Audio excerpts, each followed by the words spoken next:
आखिरी पॉइंट, मान सम्मान कीर्ति सिद्धियां गिरा इसको, लेकिन गुरु कृपा पात्र जब उसको, तो फिर वे आगे परम विद्या स्वरूप ज्ञान विज्ञान संपन्न वो भगवत चरणारविंद का साक्षात्कार करता है। इसको समझो परमार्थ को। हाय हाय नहीं मचाना कि विरोध हो रहा है अब क्या करें, निंदा हो गई अब क्या करें। बहुत आश्चर्य होता है, अपनी वासना की पूर्ति को साधना माना जाता है और साधना को नाटक माना जाता है। कैसी बुद्धि, कैसी बुद्धि। स्थिति देखी जाती है, बाहरी व्यवहार से कह रहे किसी परमार्थिक की परीक्षा नहीं की जाती, आंतरिक वृत्ति से की जाती। बाहरी व्यवहार कुशल है, अंदर से भ्रष्ट है, उसे नहीं कहा जाता परमार्थिक। आंतरिक वो शुद्ध है और बाहरी व्यवहार कुछ बिगड़ा हुआ है तो कोई फर्क नहीं पड़ता, ये परमार्थ है। बाहरी व्यवहार में उसको मन आए बोले किसी से, मन आए ना बोले किसी से, मन आए आज नहीं मन है नहीं खाएगा, नहीं मन है उसका सोनी नहीं लगाएगा, वो बैठा है ऐसे। परमार्थिक व्यवहार का बहुत शुद्ध स्वरूप समझना। पर हमको अपने अनन्यता और अपने भागवतिक मार्ग से अगर विचलित होंगे, इधर उधर करेंगे, तो फिर वो भजन नहीं माना जाएगा। इसलिए उपासक अपने लक्ष्य पर ध्यान रखे और ये जीवन केवल प्रभु के लिए है। इस जीवन में हम अब कुछ ऐसा बर्दाश्त नहीं करेंगे जिससे मेरा प्रभु का संबंध छूट जाए। इतना तो आ जाना चाहिए, शेष आगे की बात तो इष्ट और गुरु आचार्य हैं, वो देख लेंगे। आप में कि जहां मैं खड़ा हूं इससे पीछे कदम नहीं जाएंगे, चाहे हमारा गला काट दिया जाए। नारायण अति कठिन है हरि मिलन की बाट, या में पग पीछे धरे प्रथम शीश दे काट। ये मरकर मार्ग चला जाता है। अब हमारा कोई नहीं, मतलब की बात है तो हम आपकी सेवा करते हैं, मतलब की बात नहीं तो तुम्हारा जो लगता हो उसे बोल दो, अभी एक क्षण में मैं अलग हूं। किसी का सहारा नहीं, श्री जी का सहारा है। वो मारे या तारे, अब हमें ये नहीं देखना कि हमारी व्यवस्था करती तो मेरी आराध्य दो, व्यवस्था नहीं करती तो आराध्य दो नहीं। घोर अव्यवस्था में भी बोलेंगे महारानी जी की जय। घोर अपमान की स्थिति में मुझे ऐसी सामर्थ्य मिले कि मैं आपकी जय बोलूं। सम्मान और प्रीतानुकूलता में तो सब जय बोलते हैं। अपमान निंदा और विपत्ति की स्थिति में भी जहां कोई सहयोगी न हो, मैं आपकी जय बोलूं और आपको सराह सराह करके उस दुख और विपत्ति को सहूं। ये वो मार्ग है। अब कोई हमारा पति है, कोई हमारा प्रीतम है, कोई हमारी पत्नी, कोई हमारा भाई, कोई मित्र नहीं। नाते नेह राम के मनियत सुहृद सुसेव्य जहालो, अंजन कहां आंख जो फूटे। इसका अर्थ समझो, वो संबंध क्या जो हमारी भक्ति को नष्ट कर दे। अंजन कहा आंख जो फूटे, बहुत कहो कहा लो। इसलिए उपासक, ये जीवन की बाजी अनंत जन्मों से हारते चले आए, इस बार जीतने का नंबर आया है। पांसा पलटने न पावे, अपने ही पक्ष में विजय होगी, क्योंकि लाडली जो अपने सहयोग में है, आचार्य अपने सहयोग में है। लेकिन आपकी भी कोई निष्ठा होनी चाहिए। एक होता है पेंदी का लोटा, एक होता है बिना पेंदी का लोटा। पेंदी का लोटा जहां रख दो वहां अपना स्थान बना लेता है, और बिना पेंदी का लोटा ढड़कता रहता है। उपासक बिना पेंदी का लोटा नहीं होना चाहिए, इधर से धक्का मारा उधर चला गया, उधर से धक्का मारा उधर चला गया। नहीं नहीं, अब वो ऐसी परिस्थिति है। ऐसा परिस्थिति को रॉन्ग करके अपनी स्थिति में रहना, इसी का नाम उपासना है। शब्द को याद करो, परिस्थितियों को रॉन्ग करके स्थिति में रहना, उसी तभी तो तुम्हारी बहादुरी है। परिस्थिति में डाउन हो गए, गिर गए, फिसल गए, परिस्थिति में रौंद दिए गए, तो फिर क्या है, फिर पढ़ाई करो। पता नहीं किस जन्म में परीक्षा में पास होंगे। ये होगी परीक्षा, हमारे हो तो बस इस हमारे पन में बाधा नहीं पड़नी चाहिए। तुम गाली भी दोगे तो बर्दाश्त हो जाएगी, जैसे अपना छोटा बच्चा। हमारे पन में फर्क नहीं पड़ना चाहिए। ये अपनापन, हमारापन स्वामिनी जी के प्रति यदि हम पहुंचा दिए तो अवगुण करे समुद्र सम घनत न अपनो जान, आपका काम बन जाएगा। ऐसा ना सोचो कि उपासना में परीक्षा नहीं आएगी। वासना की, शरीर संबंधियों की, ये सब परीक्षाएं आएंगी। बार बार स्त्री, बार बार पुरुष बनते हुए भटक रहा हूं, कौन रोक पा रहा है? आज अवसर मिला है आचार्य और गुरुदेव की कृपा से इस चक्र का भेदन करने का। आप इस चक्र के भेदन की सामर्थ्य तुम में हो तो बात करो, अन्यथा राधा राधा जपो। तुम्हारा जो कर्तव्य है वो हमारे साथ करो, नहीं तो जाओ। हम भरोसे श्री जी के, भरोसो दृढ़ इन चरणन के रो। सब सुविधाओं के लिए दोनों तरफ से प्रार्थना की गई। कभी जनकपुर में रह लेना, कभी महाराज, तो दशरथ जी के प्राण बच जाएंगे। हम सब आपको देख देख कर 14 वर्ष तक जी लेंगे कि सिया जो है मानो राम जी हैं। उन्होंने कहा कैसी बातें करते हो? क्या शरीर से छाया को अलग किया जा सकता है? क्या देह से प्राण को अलग किया जा सकता है? ऐसे राम से सिया अलग नहीं हो सकती। ऐसी हमारी भक्ति होनी चाहिए। जुगल सरकार से हमारा जो संबंध है उस पर फर्क नहीं पड़ना चाहिए, उससे बढ़कर नहीं हो। जिन्होंने इस संबंध को स्वीकार नहीं किया वो पहुंच गए जहां थे उससे नीचे। बिल्कुल होश में हो जाइए, सबसे कह रहा हूं, होश में हो जाइए। ये जो कृपा बरस रही सिर्फ अहेतुकी है, आपको लेकर किसी गुणाभिमान के कारण नहीं है। आपको लगता हो कि हम कुछ हैं इसलिए श्री जी हमें प्यार करती हैं, कुछ नहीं हो। तुम माइनस पे हो, प्लस जीरो में नहीं आएंगे, माइनस आओगे, प्लस में नहीं आ सकते। आप ही नहीं, हम सब। अगर कुछ है तो उनकी कृपा से है। अगर जितनी बिगाड़ है वो मेरी तरफ से है, पक्का समझ लीजिए। जितना दुलार मिल रहा है, हमें लगता है अगर ऐसा दुलार मिले तो प्रियाजू के दुलार को पहचानने में देर ना लगे। केवल उदर पोषण, वस्त्र और वास के लिए पूरा जीवन मेहनत करते हैं, लेबरी करते हैं, रिक्शा चलाते हैं, और परिवार को अन्न और वस्त्र और वास की पूरी सुव्यवस्थित व्यवस्था नहीं हो पाती। इसलिए ये जीवन श्री जी को दे दिया तो दे दिया। केवल हमारी महारानी जो आश्रय रहेंगी, रुपया नहीं, व्यवहार नहीं, धन नहीं, पति नहीं, पुत्र नहीं, परिवार नहीं, कोई संबंध नहीं। सब संबंध का निर्वाह प्रिया प्रीतम के भाव से करेंगे। प्रिया प्रीतम के भाव में ठेस पहुंचेगी तो हर संबंध को स्वाहा कर देंगे प्रभु के चरणारविंद की तरफ। अगर ऐसी निष्ठा नहीं है तो भाग जाओ, संसार में भाग जाओ। निष्ठावान ही इस मार्ग में आगे बढ़ सकता है, बढ़ नहीं पाओगे। जिसके अंदर ये है ना, प्रियाजू से बढ़कर कोई है तुम्हारे इस संसार में, तो अभी या तो सुधर जाओ और या भाग जाओ। इस मार्ग में चलने के लिए पूरा जीवन समर्पित करके, और ये कभी नहीं देखा गया कि स्थिति क्या आ रही है। जैसी भी स्थिति है मैं राजी हूं, आप राजी हो ना, मैं राजी हूं।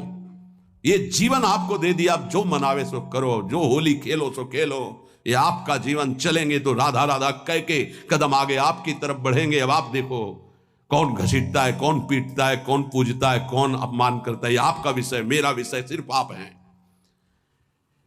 ये रोज सत्संग मिल रहा है आपको, ये कुछ दिनों के लिए सौभाग्य है, ध्यान रखना।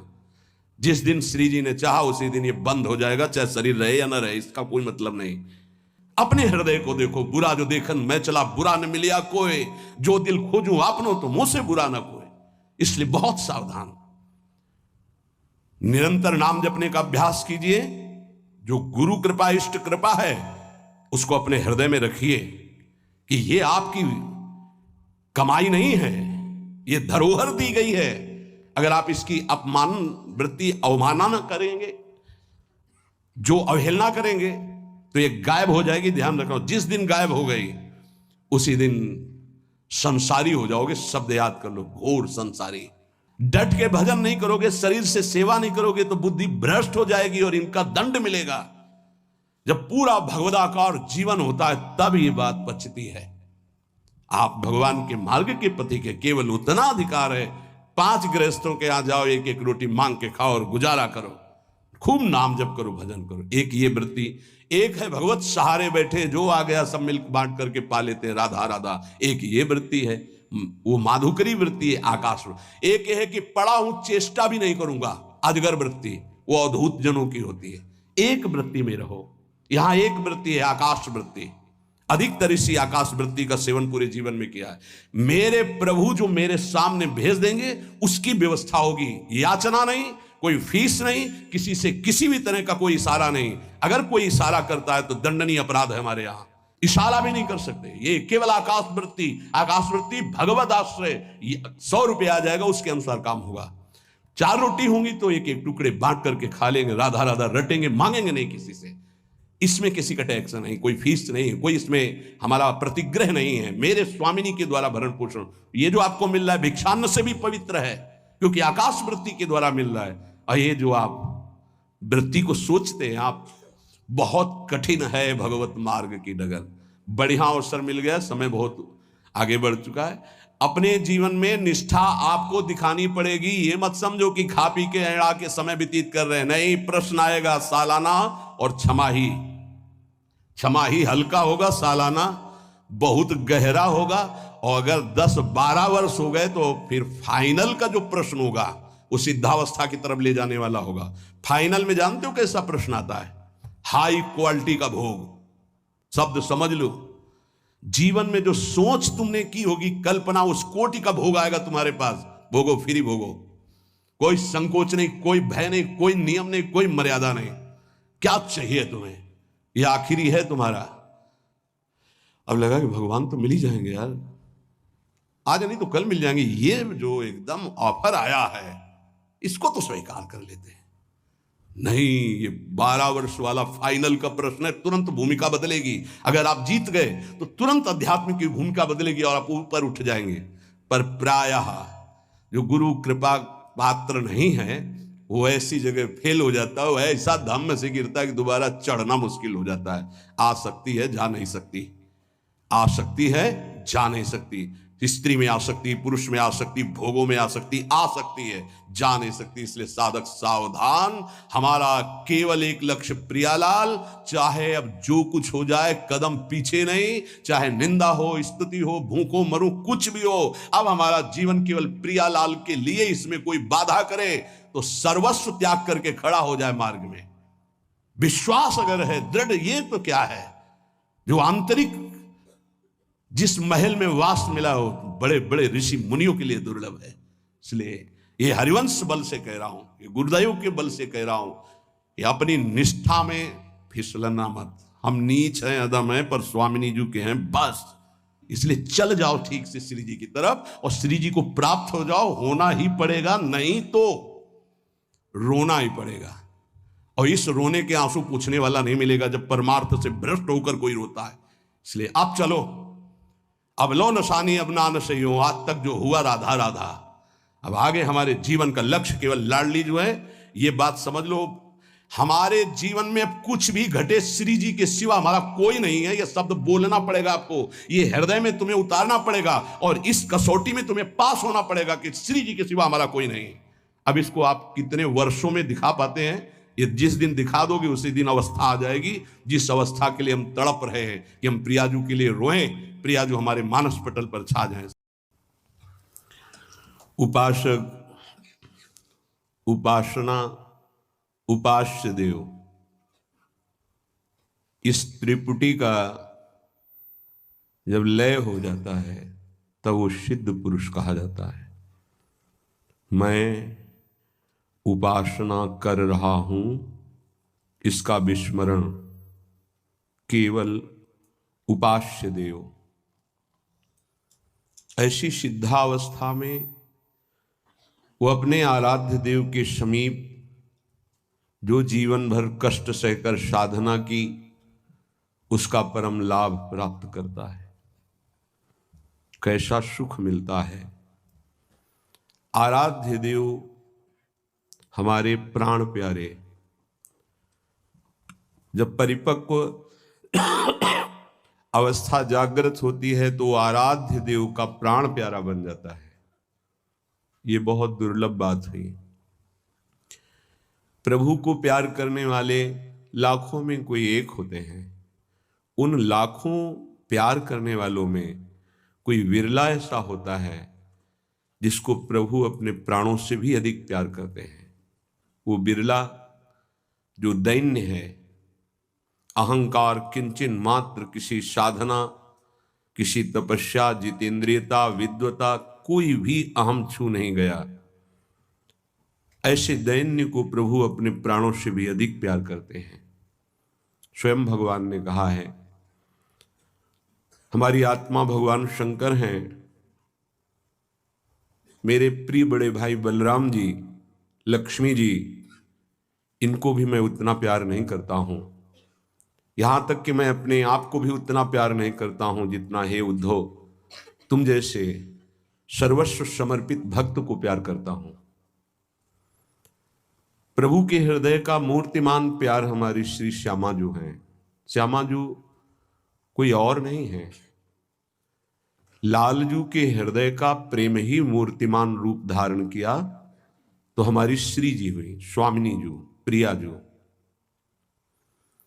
जब उपासक रसिक गुरुदेव के द्वारा दी हुई मंत्र उपासना में चित्त जोड़ता है तो उसका स्त्री पुरुषत्व भाव मिटता है। पहले मैं स्त्री हूं, मैं पुरुष हूं, ये भाव मिटता है।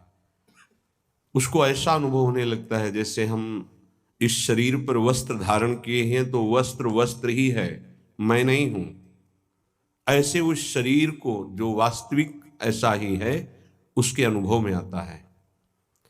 शरीर राग त्यागी, गुरु कृपा पात्र, मंत्र उपासना का बल प्रकाशित होता है तो उससे भाव देह की प्राप्ति होती है। जब भाव देह की प्राप्ति होती तो भाव देह और आराध्य देव एक ही बात होती है। वो हर समय अपने आराध्य देव के समीप अपने को देखता है। जैसे स्थूल शरीर शैया पर सोया हुआ है पर स्वप्न में आप क्रियारत अपने को देखते हैं। स्थूल शरीर का भान भी नहीं होता जब आप स्वप्न में होते हैं। जब जागृत होते हैं तब स्थूल शरीर का भान आता है। वो तो अविद्याजनित स्वप्न मिथ्या है। ठीक ऐसे ही जागृत अवस्था में उपासक स्थूल शरीर का संपूर्ण भान रहते हुए, संपूर्ण चेष्टाएं करते हुए भी वो विदेह रहता है, देह भाव रहित। यही सच्चिदानंद उपासना की विशेषता है।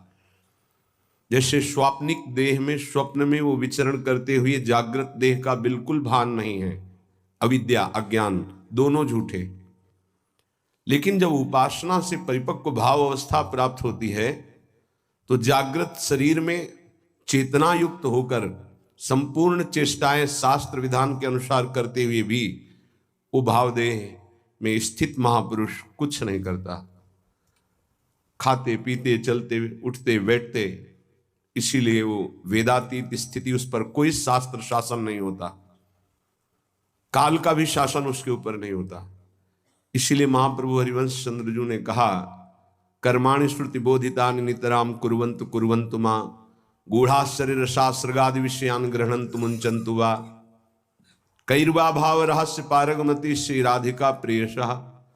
श्री राधा वल्लभ लाल के प्रेम में कोई ऐसी रहस्यमय स्थिति उस महापुरुष की है कि वो शास्त्र के विधान कर्म करे या ना करे, वो विषयों को भोगे या ना भोगे, वो बहिर्मुख पुरुषों का संग करे तो भी कोई फर्क नहीं पड़ता।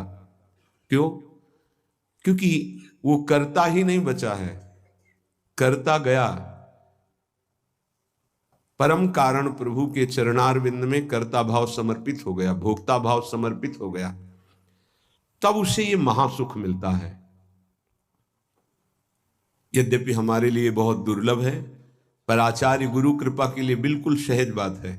उनकी संपत्ति है, वो दे दें एक सेकंड में। महिमा तेरी कहा कहो श्री हरिवंश दयाल, तेरे द्वारे बटत है सहज लाडली लाल।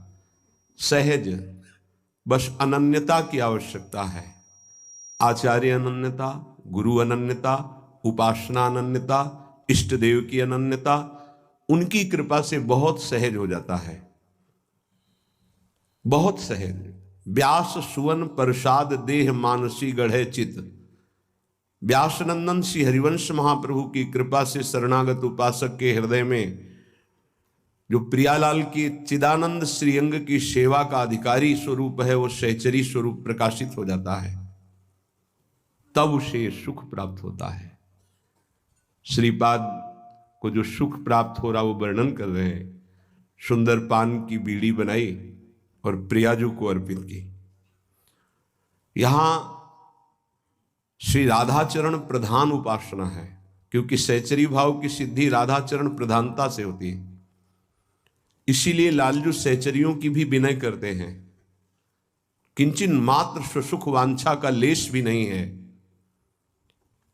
प्रधान सेवा श्री जी की, प्रथम सेवा श्री जी की, इससे लालजू को बहुत सुख मिलता है। प्रायः सर्वत्र पहले भगवान की सेवा होती, फिर उनके वामांग में विराजमान उनकी सेवा होती है। अपने नवनिवृत्त निकुंज में सहचरी भाव में पहले महारानी जी की सब प्रकार की सेवाएं। स्नान तो पहले महारानी जी का, पोशाक तो पहले महारानी जी की, जो भी सेवा पहले महारानी जी को। श्रीपाद रूपी सखी ने भाव देश में पान की बीड़ी प्रिया जी को दी। ददाना तांबूलम प्रियतम मुखेन्दौ सपुलकम मुदा प्रेयो दत्तम मधुरमदती चर्वितमपि ततः किंचिद्दावाप्यति दैतदासी विवसय त्यशौ वृंदारण्य लसति मम जीवस्य वसति। मेरी जीवन धन स्वामिनी जो मेरे हृदय में बस रही हैं, श्रीपाद कह रहे हैं, जीवस्य मैं इन्हीं से जीवित हूं। क्या ममता है, यह है प्रियाजू के चरणों की ममता, मैं इन्हीं से जीवित हूं। त्यशौ वृंदारण्य लसति मम जीवस्य, मेरा जीवन है, मैं इन्हीं से जीवित हूं। ये देखो कहां से जीवित है, श्री जी से। इतनी अत्यंत आसक्ति जब प्रकट होती तब भाव देश में प्रवेश होता है। अब प्रियाजू ने अपने प्राण प्यारे प्रीतम के मुख में, एक श्लोक श्रीमद् राधा सुधा निधि में महाप्रभु हरिवंश चंद्र, लुलित नव लवंगोदार कर्पूर पूरम प्रीतम मुख चंदोदगिरण तांबूल खंडम घन पुलक कपोला स्वादयंती मदासिर पयत किमपि दासी वत्सला कर हे राधा। बिल्कुल ठीक इसी का स्वरूप है। ऐसा ही हित सजनी जो देख रहे हैं, श्री लाडली जू के कर कमल में पान की जब बीड़ी दी तो अपने प्राण प्यारे श्री लालजू के मुख में वो श्री लाडली जू, सहचरी ने लाडली जू को दी। लालजू लाडली जू की इच्छा जानकर उस पान की बीड़ी का रसास्वादन करते हैं, पुलकित हो रहे हैं, क्योंकि सहचरी का प्रेम भाव प्रियाजू के प्रति और प्रियाजू का मोको तो भावती ठोर प्यारे के नयनन में, मेरे तन मन प्राण होते प्रीतम प्रिय, प्रीतम को पवाना। अब प्रीतम उस तांबूल को प्रियाजू के मुखारविंद पर प्रदान करते हैं। ठीक बिल्कुल ऐसा ही हित जो महाराज, वो लाडली जो रोमांचित हो जाती है, घन पुलक कपोला स्वादयंती मुदासिर, उस प्रेम रस में डूबी हुई सी प्रियाजू कृपा करती हैं अपनी सहचरी पर और वो प्रसादी पान सहचरी के मुख में प्रदान करती है। मुदा प्रेयो दत्तम मधुर मदती चर्वितमपि, प्रीतम के रसास्वादन किए हुए उस पान प्रसाद को प्रियाजू पाती हुई अपनी दासी को प्रदान करती है। ततः किंचित दावाप्यति दैत दासी विवशय, जीव ही वो प्रसादी पान उस सखी को प्राप्त होता, प्रेम विवशता छा जाती है। जिनके चरणों के दर्शन पाना दुर्लभ है, उन प्रियाजू का श्रीमुख का प्रसादी जो प्रीतम के मुख से, यहां कोई भेद दृष्टि न रखे। हमारे प्रिया प्रीतम कहने को दो हैं, एक ही हैं। कि कभी ऐसा होता है कि लालजू अपने कर कमल से पान की बीड़ी प्रियाजू को पवाती है, फिर प्रियाजू के मुख का उद्गिरण लालजू, कभी लालजू के। एक कहने को दो, श्री हरिवंश सुरीति सुनाऊं श्यामा श्याम एक संगाऊं छीनी कबहु न अंतर होई, प्राण सु एक देह है दो, कहने को केवल दो हैं। श्रीपाद कह रहे हैं मेरा यही जीवन है, यही जीवन है। धन्य है उनका जीवन जिनका जीवन प्रियालाल है, जिनका जीवन प्रियालाल की प्रसादी है, जो प्रियालाल के प्रेम में उन्मत्त है। नहीं तो ये प्रचंड माया अपने वेग से बहाती हुई प्रभु से दूर रखती है। बहुत विद्वता हो जाए, ज्ञान हो जाए, शास्त्रों का खूब वर्णन करे, लेकिन ब्रह्म बोध नहीं हुआ, भगवत प्रेम नहीं हुआ तो कुछ नहीं हुआ।